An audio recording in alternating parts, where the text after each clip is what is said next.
आज दुनिया में शायद ही ऐसा कोई हो जिसके जीवन में कोई परेशानियां ना आए। आती है, परेशान मत हुआ करिए। ये जो जिंदगी है ना, इस जिंदगी में ये सुख और दुख मेहमान की तरह होते हैं, एज अ गेस्ट, रुकते नहीं हैं। घर पे जब मेहमान आते हैं तो 2-4 दिन के लिए आते हैं और फिर चले जाते हैं, स्थायी थोड़ी होते। वैसे ही सुख आए इतराओ मत, आने वाला दुख है, और दुख आए तो घबराओ मत, क्योंकि आने वाला सुख है। तो ये सक्टासुर मतलब दुखों का ही आना लगातार बन जाए, एक के बाद एक दुख आ ही रहे हैं, आ ही रहे हैं, आ ही रहे हैं, आ ही रहे हैं। सुख की कोई गुंजाइश ही नहीं। पता चला 2-2, 3-3, 4-4 साल बीत गए और हमारे जीवन में दुख ही दुख, दुख ही दुख, दुख ही दुख। तो समझ जाइए कि सक्टासुर ने आक्रमण कर दिया है। संकट रूपी असुर, संकटों का आना जाना बना ही है। मतलब सक्टासुर ने आक्रमण कर दिया है। उसे कैसे हटाएं? जैसे पूतना कैसे भागेगी? नाम से। वैसे ही ये जीवन में आने वाला जो सक्टासुर है, ये कैसे भागेगा? केवल और केवल नाम से। आज लोगों की इतनी बुद्धि भ्रमित हो गई। यदि कोई, मान लीजिए कोई आए किसी महात्मा जी के पास, या हम लोग भी जब कथाओं में जाते हैं तो कई लोग आ जाते हैं कि ये जीवन में परेशानी है, कोई उपाय बता दो। और यदि हम कह दें कि आप नाम जप करो, आप सीताराम करो, भरोसा नहीं होगा। हम कह रहे ऐसा ही है, ऐसा ही है, सीताराम, इससे कोई परेशानी दूर होती है।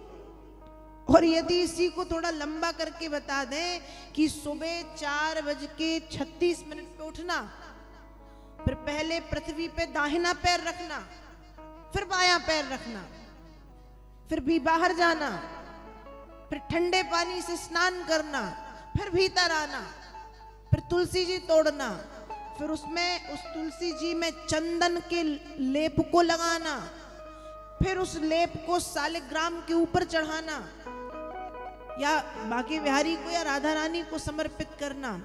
फिर अमावस्या की रात में पीपल के पेड़ के नीचे 11 दिए जलाना। बत्ती लंबी ना हो, बत्ती गोल होनी चाहिए, आपके दुख दूर हो जाएंगे।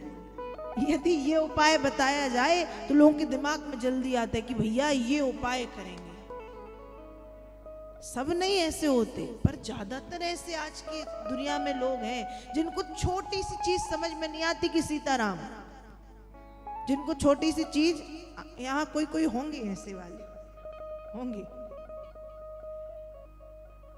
तो जिनको छोटी सी चीज समझ में कि करना सीता ही राम है, इतनी लंबी प्रोसेस करने की जरूरत नहीं है। सीताराम से ही, सीताराम बीज मंत्र है।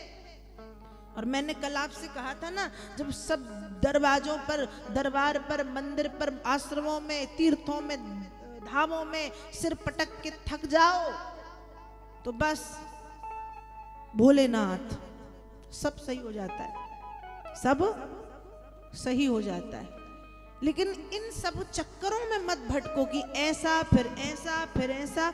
हम सब कर देते हैं सिवाय मूल के। हम अमावस्या की रात के 11:59 पे, 59 मिनट पे हम दिया जला देंगे। लेकिन कोई कहे कि उतने ही बजे 5 मिनट सीताराम का जाप कर लो, मन ही नहीं लगेगा। कैसे कर ले? सीताराम से कुछ होता है क्या? ओम नमः शिवाय से कुछ होता है क्या?